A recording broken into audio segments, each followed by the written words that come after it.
بسم اللہ الرحمن الرحیم۔ السلام علیکم۔ علی حیدر زیدی آپ کی خدمت میں۔ اچھا، اس سے پہلے جو ہمارا سیشن ہوا تھا، ہم نے اس میں کچھ بات کی تھی دین اور مذہب کے حوالے سے، ٹھیک ہے، اسلام کے حوالے سے کچھ گفتگو ہوئی تھی، اور اسلام کی خصوصیات پہ، دین اسلام کی ضروریات پہ، دین اسلام کی بہتری پہ جو دلائل پیش کی تھی، ٹھیک۔ آج اسی سلسلے کو آگے بڑھا رہے ہیں، اور آج ہم اس اپنے چیپٹر کا، اس سبق کا آخری حصہ کر رہے ہیں، آخری پارٹ کر رہے ہیں۔ وہ ہے کہ عیسائیت، یہودیت اور اسلام کا تقابلی جائزہ، یعنی comparative study between Islam, Christianity and Jews, ٹھیک ہے۔ سب سے پہلے ہم بات کرتے ہیں، اچھا یہاں پہ میں ایک بات ریپیٹ کر دوں کہ ہم تقابلی جائزہ کر رہے ہیں کا ٹھیک ہے، تو یہ ہم کالمس کی، اگر امتحان میں مثال کے طور پر سوال اگر آتا ہے کہ اسلام کا دیگر مذاہب کے ساتھ تقابلی جائزہ کیجیے، تو ہم اس کو کالم بنا کے بھی کر سکتے ہیں، ٹھیک ہے، اور ہم اس کو پوائنٹس کی صورت میں بھی کر سکتے ہیں، اٹس اپ ٹو یو، اس میں کوئی ایسی دباہٹ نہیں ہے۔ کالم بنا کے بھی کر لیں، اسلام، یہودیت، عیسائیت، یا پوائنٹس کی صورت میں کر لیں، اسلام کی ہیڈنگ آ گئی، اس کے پوائنٹس آ گئے، یہودیت کی ہیڈنگ آ گئی، اس کے پوائنٹس آ گئے، عیسائیت کی ہیڈنگ آ گئی، اس کے پوائنٹس آ گئے، ٹھیک ہے۔ چلیں، تو جو سب سے پہلی چیز ہے ان کے تقابلی جائزہ میں، کمپیریٹیو اسٹڈی میں، پہلا سب سے یہ ہے عقیدہ۔ عقیدہ کیا ہے تینوں کا؟ دیکھیں، اسلام تو آپ کو پتہ ہے کہ اسلام کے بارے میں تو یہ ہے کہ لا الہ الا اللہ محمد رسول اللہ، کہ کوئی خدا نہیں ہے سوائے اللہ کے، اور محمد صلی اللہ تعالیٰ علیہ وسلم اللہ کے رسول ہیں۔ یہ اسلام کا عقیدہ ہے، یہ ہر امتی کا عقیدہ ہے، یہ ہر اس شخص کا عقیدہ ہے جو اللہ کے رسول کی، یعنی توحید کی بھی گواہی دیتا ہو، جو نبوت کی بھی گواہی دیتا ہو، ٹھیک ہے، وہ اس بات پہ متفق ہے، اور وہ قائم ہے، انشاءاللہ قائم رہنے والا ہے۔ اگر ہم بات کرتے ہیں عیسائیت کی، ان کا عقیدہ کیا ہے کہ ان کے نزدیک حضرت عیسیٰ اللہ کے بیٹے ہیں، اور وہ یہ کہتے ہیں کہ جی جناب عیسیٰ کو جب سلیب پہ ٹانگا لٹکا دیا گیا، تو ان کا عقیدہ یہ ہے کہ حضرت عیسیٰ نے تمام عیسائیوں کا جو گناہ تھے ان کا کفارہ ادا کر دیا، اور کی بات ہی ختم ہو گئی۔ یہ عیسائیوں کے یہاں ہے۔ جبکہ یہودیت کے عقیدہ کیا ہے کہ وہ اسرائیل کو اپنا خدا کہتے ہیں، ان کے نزدیک یہ کہ اسرائیل جو ہے وہ ان کا خدا ہے، اور ان کا بہترین خدا ہے، اور تمام جو طاقتیں ہیں وہ ان کے خدا کے پاس ہیں، معاذ اللہ ثم معاذ اللہ۔ یہ تو بات ہو گئی عقیدے کی تینوں مذاہب۔ آگے ہم بات کرتے ہیں کتاب کی۔ کتاب کے لیے یہ ایسی بات ہے، آپ نے پہلے بھی سن رکھا ہے، پڑھ رکھا ہے، کہ اسلام کے یہاں قرآن پاک وہ کتاب ہے، وہ آسمانی کتاب ہے، الہامی کتاب ہے، کہ جس میں زندگی کے ہر شعبے سے متعلق رہنمائی موجود ہے، ہر مسئلے کا حل موجود ہے، ہر بیماری کی شفا موجود ہے، سوائے یعنی موت کے علاوہ ہر مرض کی شفا قرآن پاک۔ عیسائیت کے یہاں انجیل، جبکہ یہودیت کے یہاں توریت۔ لیکن انہوں نے کیا کیا کہ اپنی دونوں کتابوں میں، دونوں مذاہب کے لوگوں نے کیا کیا، اپنی کتابوں میں رد و بدل کر دیا، تحریف کر دی، ٹھیک ہے، اپنے مطلب کے مطابق، اپنی مرضی کے مطابق انہوں نے اس میں چینجنگ کری۔ جبکہ فرق قرآن پاک میں اور توریت انجیل میں فرق یہ ہے کہ قرآن پاک کا ذمہ اللہ پاک نے خود لیا ہے، فرمایا کہ بسم اللہ الرحمن الرحیم انا نحن نزلنا الذکر وانا لہ لحافظون، کہ قرآن تو ہم نے نازل کیا ہے اور ہم اس کی حفاظت کے ذمہ دار ہیں، ٹھیک ہے۔ یہ آ گیا کتاب کے حوالے سے کہ یہ فرق ہے تینوں میں، کہ توریت اور انجیل دونوں میں ان کے لوگوں نے، یعنی یہودیوں نے اور عیسائیوں نے اپنی مرضی سے رد و بدل کیا، یعنی جہاں ان کو آسانی پیدا ہوئی، ان کو آسانی لگی، انہوں نے اس کو حکم کو بدل دیا۔ جبکہ قرآن پاک کے ساتھ ایسا نہیں ہے، کہ قرآن پاک خود ہے کہ دنیا تک کے لیے ایک معجزہ ہے، ٹھیک ہے۔ قرآن پاک میں کسی قسم کا رد و بدل نہ ہوا ہے، نہ ہوگا، انشاءاللہ نہ ہو سکتا ہے، ٹھیک ہے جی۔ یہ بات ہوگی کتاب کے حوالے سے۔ اب بات کرتے ہیں تبلیغ۔ تبلیغ کے حوالے سے، تبلیغ کیا ہے؟ اسلام میں آپ کو پتہ ہے کہ تبلیغ کرنا سنت رسول ہے، ٹھیک ہے، یعنی تبلیغ کا لغوی معنی کیا ہے؟ تبلیغ کا لغوی معنی ہے یعنی اپنے پیغام کو آگے پہنچا دینا، بس یہ تبلیغ ہے۔ اور تبلیغ کرنے والا کون کہلاتا ہے؟ مبلغ۔ صحیح ہے؟ یعنی جو تعلیمات قرآن ہیں، تعلیمات ہیں خداوندی ہیں، تعلیمات ہیں رسول اللہ ہیں، ان تعلیمات کو آگے پہنچا دینا کا نام تبلیغ ہے۔ ٹھیک ہے، یہ اسلام ہے، تو دین اسلام ہمیں سکھا رہا ہے۔ اچھا، اس کے بعد ہم اگر آگے آتے ہیں تو مزید ہمارے پاس یعنی اگر عیسائیت کی بات کریں اور یہودیت کی بات کریں تو عیسائیت اور یہودیت دونوں کے یہاں تبلیغ حرام ہے، وہ تبلیغ نہیں کرتے۔ اچھا، شروع میں ان کے یہاں یہ چیز تھی کہ وہ تبلیغ کر رہے تھے، لیکن آہستہ آہستہ انہوں نے تبلیغ کو ترک کر دیا اور ختم کر دیا۔ بھائی وجہ کیا ہے؟ یعنی تبلیغ ختم کرنے کی وجہ کیا تھی؟ اس بات پہ غور کیجیے گا۔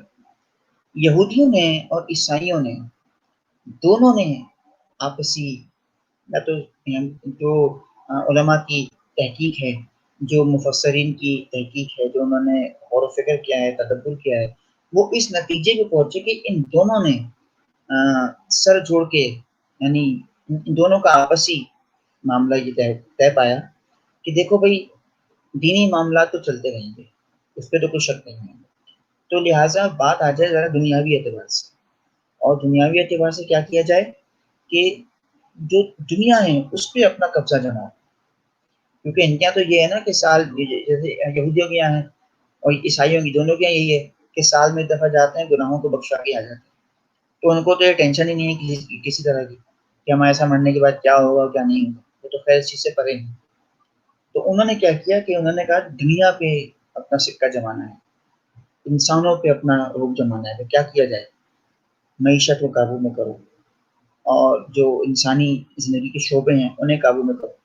اسی لیے ہیلتھ ہے آپ کے سامنے، ایجوکیشن آپ کے سامنے، اکانومی آپ کے سامنے، یعنی یہ جو شعبہ ہے زندگی تھے ان پہ یہودیوں نے عیسائیوں نے اپنا غلبہ جمایا اور اپنا کردار ایسا کر دیا کہ مسلط ہو گئے پوری دنیا کے اوپر۔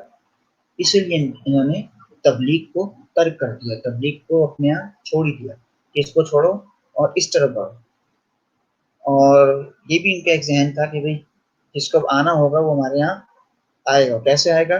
ان کا یہ کہ پیسے کی لالچ دے کے، دولت کی لالچ دے کے اپنے دین میں اپنے مذہب میں اس کو شامل کر دو۔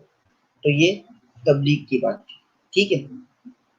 اچھا، اگر بات کرتے ہیں فرقوں کی تو فرقے تینوں کے یہاں یہ تو ایک یکتا بات ہے کہ یہودیوں میں بھی فرقے پائے جاتے ہیں، عیسائیت میں بھی فرقے پائے جاتے ہیں، جبکہ اسلام میں بھی فرقے پائے جاتے ہیں، ٹھیک ہے۔ لیکن فرقوں کا مطلب یہ نہیں ہوتا کہ ان کا جو عقیدہ ہے وہ مختلف ہے، ایسا نہیں ہے۔ یاد رکھیے اس بات کو، یہ بات یہاں واضح ہو جائے کہ عقیدے کا ایک ہوتا ہے عقیدہ اور ایک ہوتا ہے نظریہ، ٹھیک ہے۔ عقیدہ پوری یہودیت کا ایک ہی ہوگا، یعنی ہر بچہ جو یہودی قوم سے، یہودی ان سے تعلق رکھتا ہوگا، یہودی مذہب سے، اس ہر بچے کا، ہر شخص کا، بوڑھے کا، عورت کا، سب کا عقیدہ ایک ہوگا۔ تو وہ اسرائیل بھی خدا مانتا ہوگا، وہ کہتا ہوگا ساری طاقتیں اسرائیل کے پاس، یوں کا عقیدہ ہوگا۔ عیسائیت ہے، جو عیسائی بچہ ہے ان کا سب کا عقیدہ ایک ہی ہوگا کہ حضرت عیسیٰ نے ہمارا کفارہ ادا کر دیا ہے، ٹھیک ہے۔ اور جو مسلمان بچہ ہے اس کا بھی عقیدہ ایک ہی ہے کہ لا الہ الا اللہ محمد رسول اللہ، یہ عقیدہ ہے، یہ تو ہو گیا۔ تفرقہ کیسے پڑتا ہے؟ فرقے میں کیسے بڑھتے ہیں؟ جب نظریات میں تبدیلی آتی ہے، جب نظریہ بدلتا ہے تو وہ فرقے میں مبتلا ہو جاتے ہیں، فرقے میں تبدیل ہو جاتے ہیں، فرقے میں بڑھ جاتے ہیں۔ یہ بات یاد رکھیے گا ہمیشہ، عقیدہ سب کا ایک ہوتا ہے، پوری امت کا عقیدہ ایک ہوتا ہے۔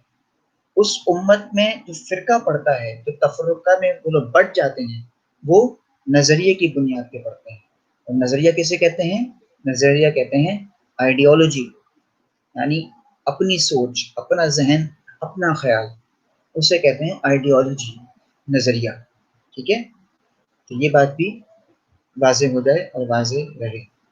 تو یہ تقابلی جائزہ ہم نے کیا یہودیت، عیسائیت اور اسلام کا، کہ کچھ ایسی باتیں ہیں ان تمام مذاہب میں، ادیان میں، جو کہ آپس میں ان کو تقسیم کرتی ہیں، ان کا فرق واضح طور پہ سامنے رکھتی ہیں. ٹھیک ہے.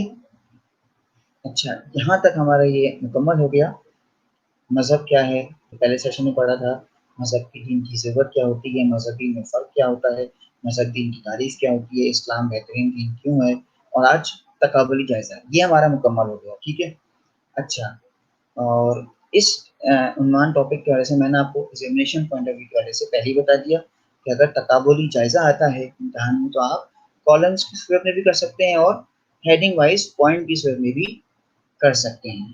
ٹھیک ہے. اس میں کوئی پریشانی کسی قسم کی نہیں ہے. اور پھر میں کہتے ہیں ہم آپ کو نوٹس انشاءاللہ ضرور پرووائڈ کرتے رہیں گے اور کر دیں گے. آج کے اس حوالے سے ہمارا سیکنڈ چیپٹر ہے ساتھ ساتھ اسٹارٹ ہو رہا ہے، اور وہ ہے ہمارا سیکنڈ چیپٹر اسوائے حسنہ. ٹھیک ہے جی. اچھا، اسوائے حسنہ کسے کہتے ہیں؟ اسوائے حسنہ کہتے ہیں نبی پاک صلی اللہ تعالی علیہ وآلہ وسلم کی کل حیات مبارکہ کا نچوڑ. ٹھیک ہے.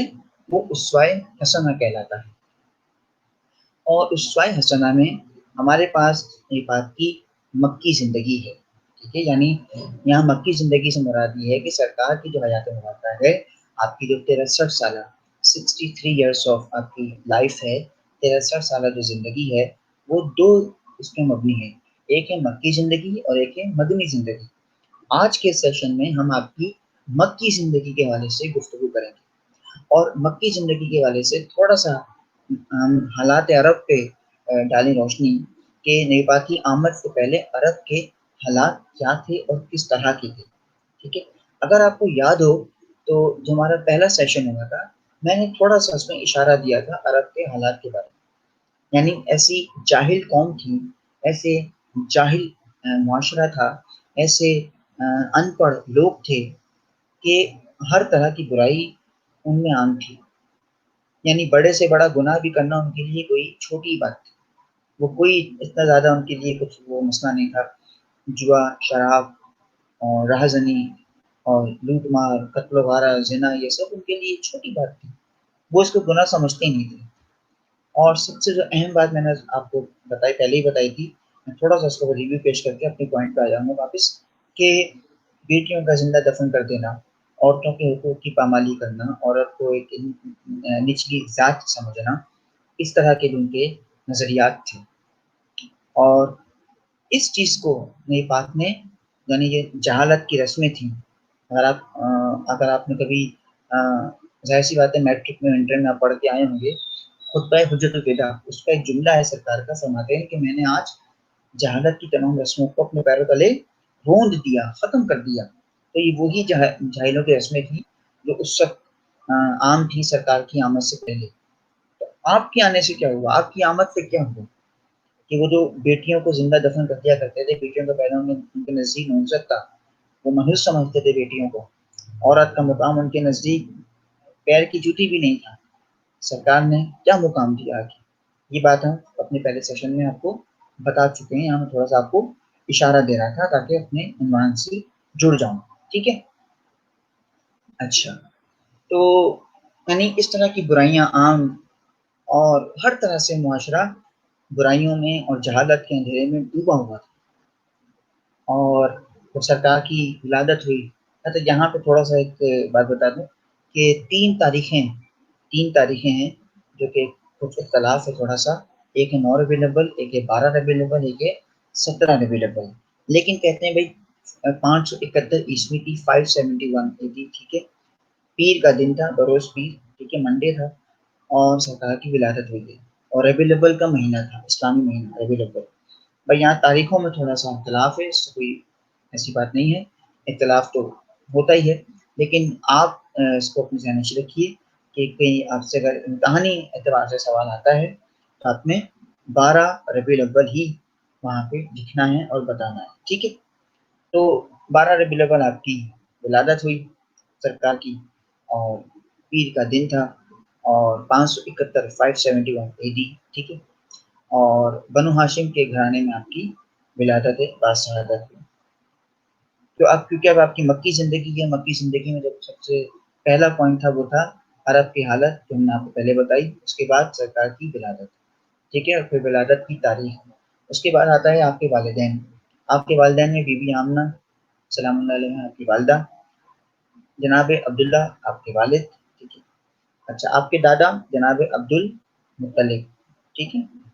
اچھا آپ کی دادی بی بی فاطمہ، آپ کے دادا جناب عبد المطلب میں نے بتایا بھی، آپ کے نانا حضرت وہب، اور آپ کی نانی بی بی برہ، ٹھیک ہے. پھر میں ریپیٹ کر دیتا ہوں، دادا جناب عبد المطلب، دادی جناب فاطمہ، نانا جناب وہب، اور نانی جناب برہ، والد جناب عبداللہ، اور والدہ بی بی آمنہ، ٹھیک.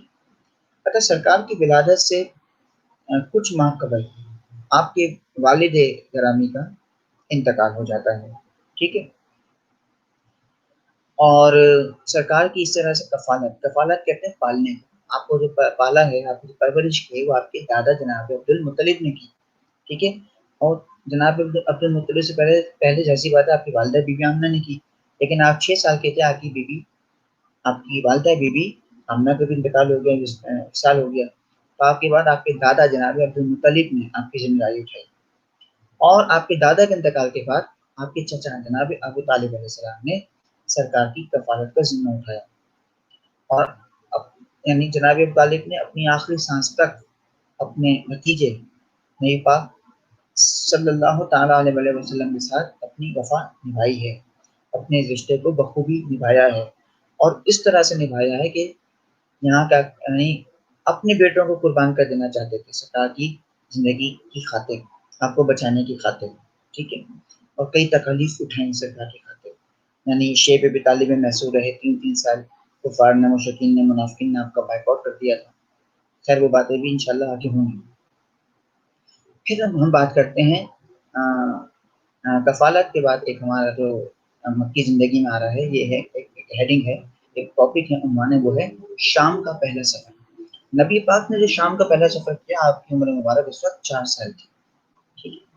تو آپ جا رہے ہیں شام کی طرف، سفر ہو رہا ہے، اور ایک مقام پہ پہنچ کے تھکن محسوس ہوئی جناب ابو طالب علیہ السلام کو، اور اپنے بھتیجے نبی پاک کے ساتھ وہیں بیٹھ گئے ایک درخت کے نیچے. اچھا وہ درخت آج بھی وہاں شام میں موجود ہے، اکثر نیٹ پہ وہ تصویریں وائرل ہوئی ہیں، لوگوں نے اس کی زیارت کی ہے، ہم نے بھی کی.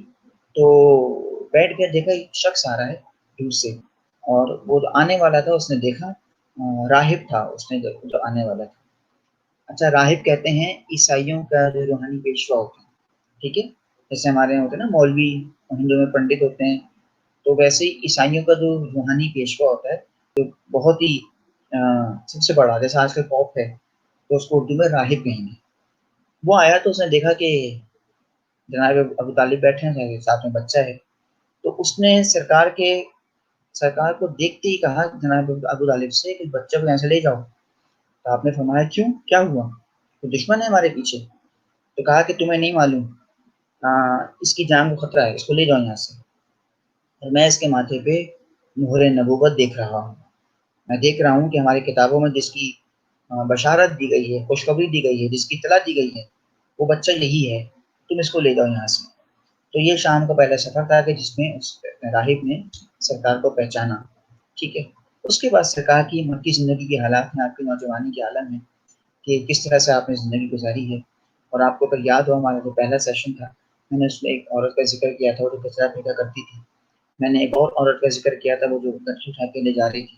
یعنی وہ واقعات بتانے کا مقصد کیا تھا کہ اندازہ ہو آپ کو کہ سرکار کی جو اخلاقیات تھے، جو سرکار کی تعلیمات تھیں، کہ سرکار نے ہمیشہ اپنے اخلاق کی بنیاد پہ، اپنے کردار کی بنیاد پہ، اپنی زبان مبارک کی بنیاد پہ سامنے والے کو متاثر کیا ہے.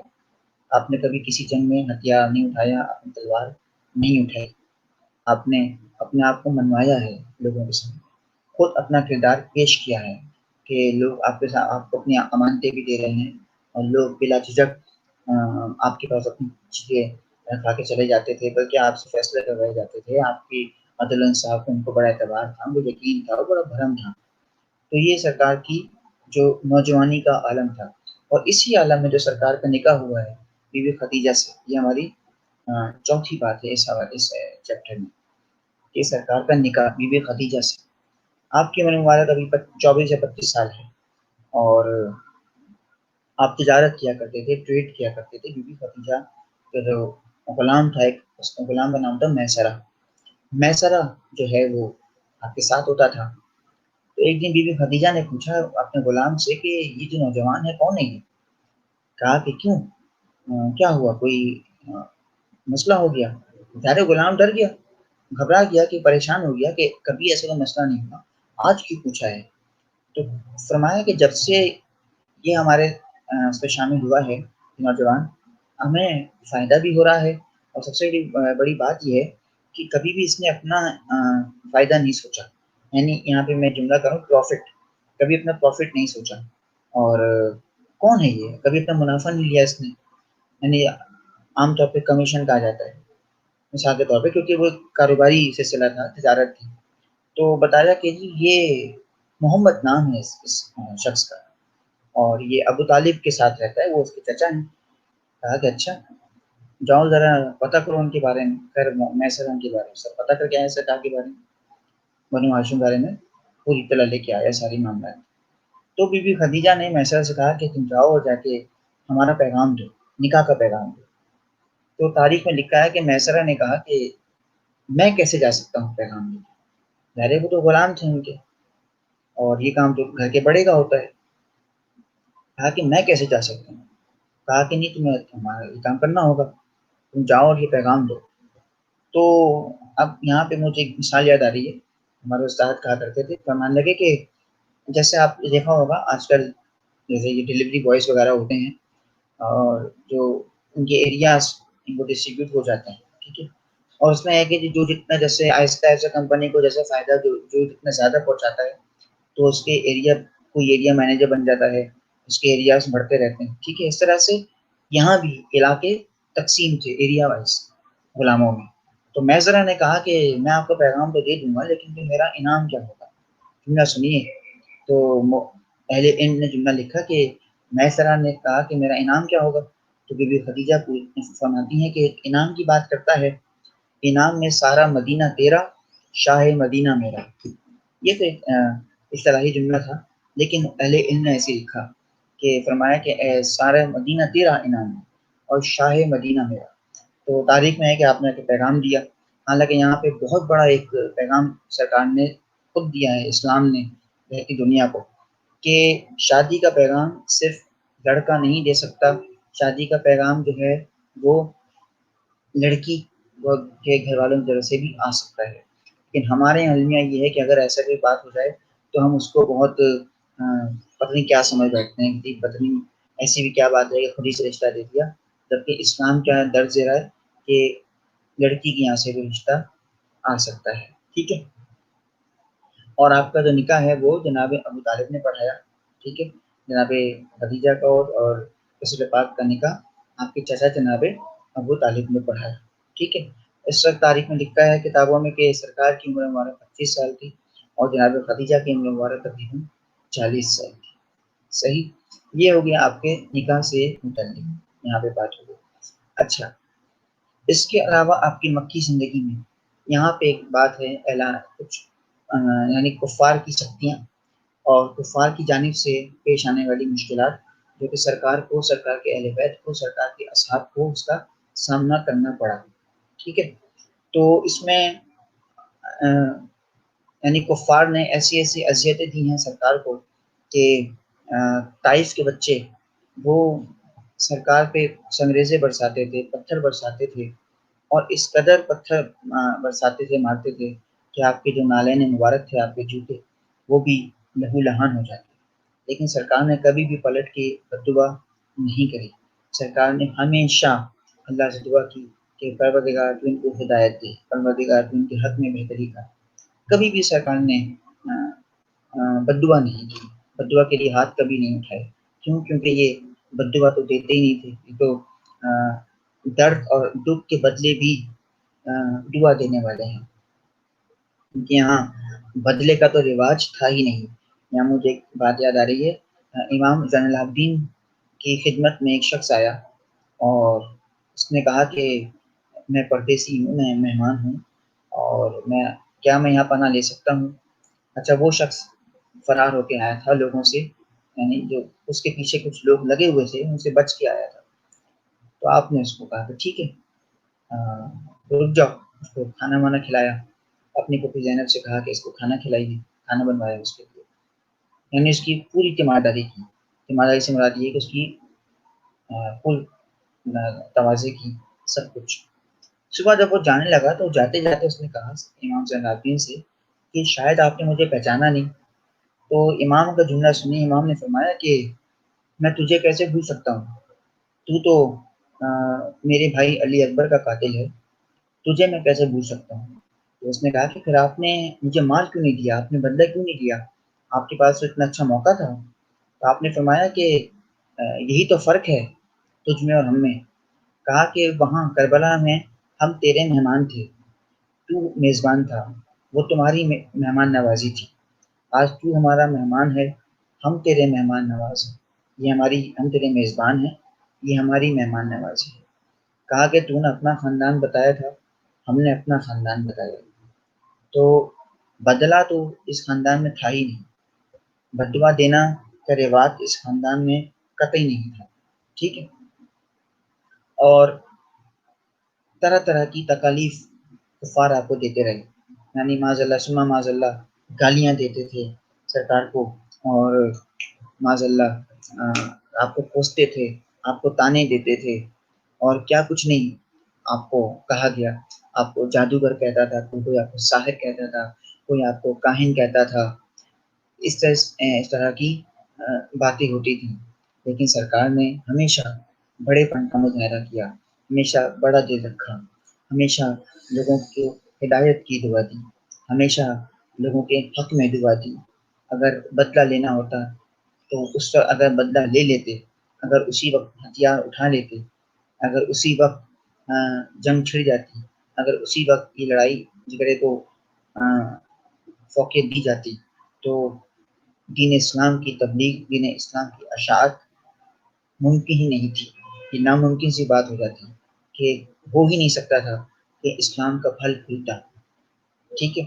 تو یہ سب سے بڑی ایک اور سب سے بڑی بات یہ کہ سرکار نے برداشت کا مظاہرہ کیا، بردباری کا مظاہرہ کیا، صبر کا مظاہرہ کیا، یعنی اپنے آپ کو ایسا پیش کیا ہے کہ کفار تھک گئے تھے، لیکن یعنی کفار تھک گئے، ایک بار آپ عبادت فرما رہے ہیں اور نماز پڑھ رہے تھے اور ایک کافر نے، ایک گستاخ نے ایک جانور کی غلاظت آپ کے اوپر پھینک دی، آپ نماز میں تھے حتیم میں، اچھا حتیم یہاں پہ کیا ہوتا ہے، حتیم کہتے ہیں خانہ کعبہ کے اطراف ایک باؤنڈری ہے، اسے حتیم کہا جاتا ہے، اور حتیم کو کہتے ہیں ریاض الجنہ، یعنی جنت کا ٹکڑا، یہ جو زمین کا ٹکڑا ہے یہ جنت سے اترا تھا، اس لیے اس کو ریاض الجنہ کہتے ہیں، ہے۔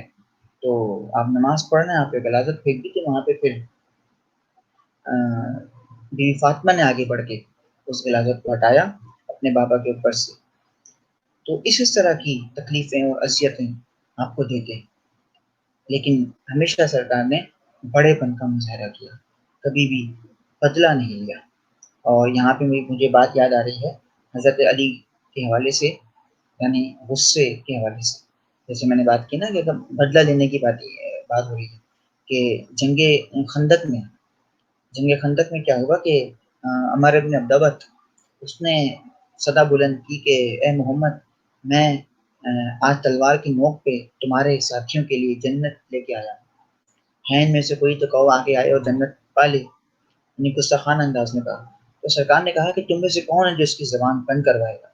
تو حضرت علی آگے بڑھے اور میدان میں گئے، مقابلہ ہوا، تو تاریخ میں لکھا ہے کہ عمر بن عبدبت نے حضرت علی کے چہرے پہ تھوکا، اس نے آپ کے چہرے انور پہ غلاظت پھینکی، تو اس وقت حضرت علی اس کے اوپر سوار تھے، چاہتے تو اس کا سر قلم کر دیتے، لیکن آپ واپس اترے اور جانے لگے، تو اس نے پھر پلٹ کے گستاخی کی سرکار کی شان میں، اللہ کی شان میں، توحید کی شان میں گستاخی کی، تو اب حضرت علی نے اس کا سر وہیں پہ قلم کر دیا۔ تو پوچھنے والوں نے پوچھا کہ بھائی اگر مارنا ہی تھا تو علی آپ پہلے مار دیتے، بعد میں مارنے کا کیا مقصد تھا؟ تو یہاں پہ حضرت علی نے بڑا اچھا جواب دیا تھا، تاریخی جملہ تھا مولا علی کا، آپ نے فرمایا کہ اگر علی نے پہلے مار دیا ہوتا تو شاید دنیا کہتی کہ علی نے اپنے لیے مارا، اپنے مفاد میں مارا، لیکن جب بات آئی تھی میرے بھائی محمد پہ، اللہ کے نبی پہ بات آئی اور بات آئی دین اسلام پہ، تب میں نے اس کو مارا، تاکہ دنیا یہ جان لے، دنیا سمجھ لے کہ علی نے اپنے لیے نہیں مارا، علی میدان میں اپنے مفاد کے لیے کبھی نہیں آتا۔ اگر علی نے میدان میں کسی کو مارا ہے یا مارتا ہے تو صرف دین اسلام کے مفاد میں اور اللہ کے رسول کے لیے، ٹھیک ہے۔ تو یہ تو ایک مثال تھی یہ بتانے کے لیے برداشت اور صبر کے حوالے سے کہ جو سرکار کی تعلیمات ہیں، آپ کے اہل بیت کی تعلیمات ہیں۔ اصحاب پیغمبر کی بات کریں تو حضرت بلال کو، کیونکہ یہاں بات ہو رہی کفار کی سختیوں کی، حضرت بلال حبشی کو جنہیں حضرت ابوبکر نے آزاد کروایا تھا، انہیں کس طرح کی اذیتیں دی جاتی تھیں کہ انہیں گرم ریت پہ لٹا دیا جاتا تھا، گرم گرم پتھر ان کے سینے پر رکھے جاتے تھے، بعض اوقات ایسا ہوتا کہ گھوڑوں سے ان کو باندھ دیا جاتا، گھوڑوں کو پہاڑوں سے نیچے کی طرف دوڑایا جاتا، کبھی گھوڑوں کو اوپر کی طرف دوڑایا جاتا، یعنی ایسی ایسی اذیتیں دی جاتی ہیں۔ حضرت عمار ان کے والدین کو شہید کیا گیا، اور ایک صحابی حضرت یاسر ان کے ہاتھوں کی جو ناخن تھے انگلیوں کے ان کو نوچ لیا گیا۔ یعنی کس کس کا ذکر کیا جائے کہ کس کس طرح سے ان کفار نے نبی پاک کو، آپ کے اہل بیت کو اور آپ کے اصحاب کو کس کس طرح سے اذیت دی ہے اور تکلیف دی ہے۔ یہ تکالیف تھی جو کہ مسلمانوں کو، جو کہ سرکار کے ساتھیوں کو اس کا سامنا کرنا پڑا۔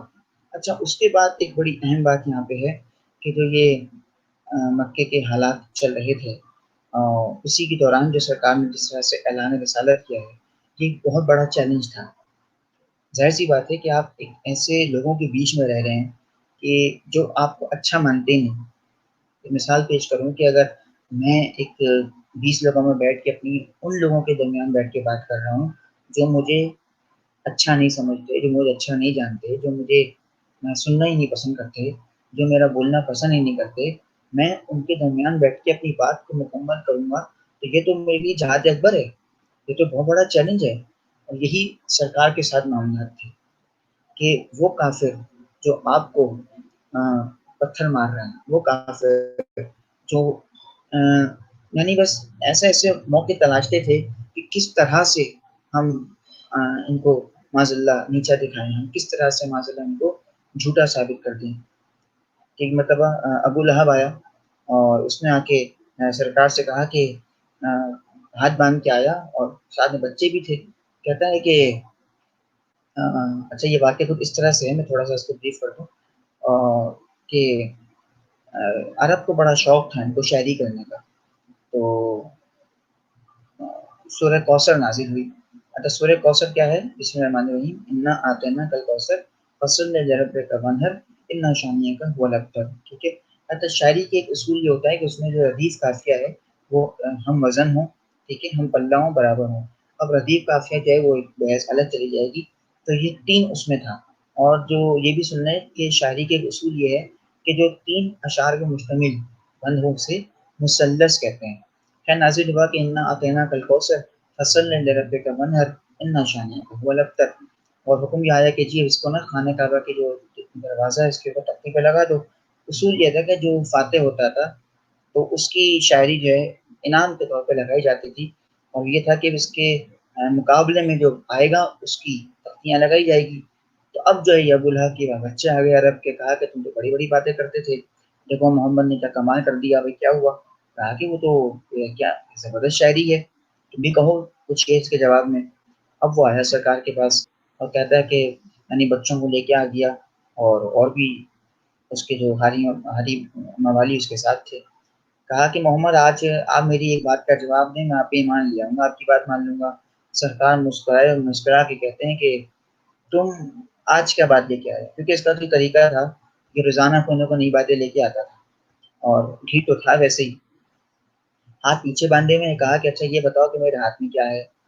تو سرکار مسکرائے اور مسکرا کے کہتے ہیں کہ کیوں؟ کہتا ہے کہ آپ صحیح جواب دے دیں میں آپ کی بات پہ مان لے آؤں گا، آپ کے خدا کو مان لوں گا۔ تو آپ نے فرمایا کہ ہم بتائیں کہ تمہارے ہاتھ میں کیا ہے؟ کہا کہ ہاں بتائیں میرے ہاتھ میں کیا ہے۔ کہا کہ ہم نہیں بتائیں گے کہ تمہارے ہاتھ میں کیا ہے، تمہارے ہاتھ کے پتھر بتائیں گے کہ ہم کیا ہیں۔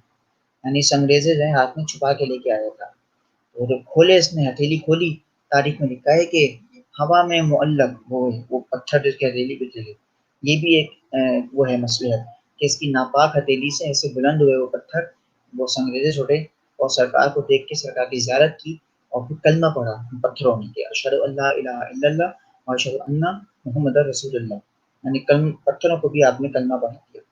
تو یہ کچھ حالات و واقعات پیش آتے رہے اور ایسے لوگوں میں رہ کے سرکار نے اپنا لوہا منوایا کہ آپ کو کافر صادق بھی کہتے تھے، آپ کو وہ امین بھی کہتے تھے کہ آپ سب سے زیادہ سچ بولنے والے ہیں، آپ سب سے زیادہ امانت دار ہیں، آپ کسی کی امانت میں خیانت نہیں کرتے۔ یہ کچھ یعنی کتنی بڑی کامیابی تھی کہ 40 سال ایسے معاشرے میں رہ کے اپنے آپ کو منوایا، 40 سال اس معاشرے میں رہے، یعنی فی الحال تو 63 سال زندگی ہے لیکن 40 سال کی بات کر رہا ہوں فی الحال میں، کہ ایسا معاشرہ جہاں پہ عورت کی کوئی قدر و قیمت نہیں تھی، بیٹی کا کوئی وجود ان کو پسند نہیں تھا، ہر طرح کی برائی ان میں عام تھی، یعنی جتنا ذکر کیا جائے اتنا کم ہے، قتل و غارت ان کے لیے کوئی بڑی بات نہیں تھی، سالوں کی برائیاں انہوں نے کر رکھی تھی، ایسے معاشرے میں اپنے آپ کو منوایا، لوہا منوایا، اور اب جا کے جب 40 سال مکمل ہوئے تو اب آپ نے یہ اعلان کیا، شاید پہلے بھی ہماری بات اس کو ہو چکی ہے کہ آپ کسی پہاڑ پہ پہنچے اور آپ نے کہا کہ کوئی لشکر آ رہا ہے تو کیا یقین کرو گے؟ تو سب نے کہا کہ بے شک یقین کریں گے، کیوں نہیں کریں گے؟ تو آپ نے کہا کہ اگر میں کہوں اب تم دیکھو اور تمہارے دیکھنے میں لشکر نہ ہوگا پھر کیا کہو گے؟ تو کیا کہا تھا انہوں نے کہ ہم کہہ دیں گے کہ ہم اندھے ہو گئے لیکن آپ سچے ہیں۔ یہ تھی اصل کامیابی کہ آپ نے کفار سے بھی اپنے لوہا منوایا، اپنا کردار کو منوایا، اور تب جا کے انہوں نے سرکار نے فرمایا کہ اب کہو قولوا لا الہ الا اللہ انا محمد رسول اللہ، یعنی کہو کہ کوئی خدا نہیں ہے اس اللہ کے سوا اور میں محمد اللہ کا رسول ہوں، تب آپ نے کلمہ پڑھوایا۔ یہ تھی یہاں تک کی کچھ بات، یعنی جو آج کے سیشن ہم نے کیا کہ اسلام کا، یہودیت کا، عیسائیت کا تقابلی جائزہ، ٹھیک ہے؟ اس حوالے سے میں نے بتا دیا آپ کو ایگزامینیشن پوائنٹ آف ویو سے آپ نے اس کو کس طرح سے سر انجام دینا ہے، ٹھیک ہے؟ کالمس کی صورت میں بھی کر سکتے ہیں اور پیراگراف یعنی پیراگراف تو نہیں، ہیڈنگ وائز پوائنٹس کی صورت میں بھی کر سکتے ہیں، ٹھیک ہے؟ اگر ہم بات کریں سرکار کی مکی زندگی کی، اس کے حوالے سے سوالات سے آتے ہیں تو اس میں بھی یعنی یہ چیز تو موسٹ کامن ہے کہ اس میں سرکار کی مکی زندگی کے حوالے سے سوالات آ سکتے ہیں، آپ کا کنسیپٹ کلیئر ہونا چاہیے۔ سرکار کی جو مکی زندگی ہے اس میں عرب کے جو حالات تھے سرکار کی آمد سے پہلے، یعنی سوال مثال کے طور پہ یوں آ جائے کہ نبی پاک نے عرب کے لوگوں کو جہالت سے دور کیسے کیا، ٹھیک ہے؟ یا سوال یہ آ جائے جیسے حجت الوداع میں فرمایا تھا کہ میں جہالت کی تمام رسموں کو اپنے پر گلے ڈھونڈتا ہوں، ختم کرتا ہوں، ٹھیک ہے؟ تو سرکار نے کس طرح سے عرب کے معاشرے کو روشنائی دلوائی، کس طرح سے آپ نے ان کو ہدایت بخشی، یعنی علم کی بات ہماری اگر آپ کو یاد ہو پہلے سیشن میں ہوئی تھی، ہے نا؟